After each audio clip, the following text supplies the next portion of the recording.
خانه هوایي ډیلیوري ته آماده یې؟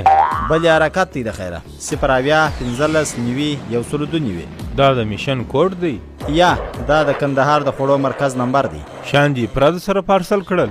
بلې د کندهار د خوړو مرکز څخه مې پلو، بریاني، کبابونه او پلیټران ټوله پورته کړه او اوس دا دی پرواز دی.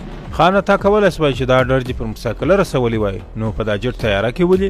موټرسایکل مې نمبر پلیټ ته ولاړ و، نوکران مې جټ راپورته کړ چې رښتیا سي په ښار کې راشم دی او زموږ د کندهار د خوړو مرکز ډیلیوري باید دغسې چټکه او په نوښت کې وي.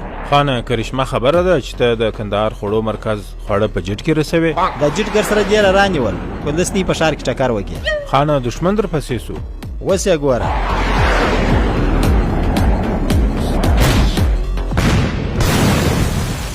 رښتیا چې د مینوالو دعاوې را سره دي. دوست او دښمن ته ښه زیری. کندهار د خوړو مرکز ته ښه راغلاست. پلو، بریاني، کبابونه، کړایانې، رول برګر، پلیټران او داسې نور او سره تر سهار د ناشتې پورې خدمات د سهار د 10 بجو څخه بیا د ماخوستن تر 2 بجې پورې. ادرس حاجي لالک محمد امیر د ایوبي روغتون څنګ ته د قبلې طرف ته. د تماس شمیره 080 15 90 102.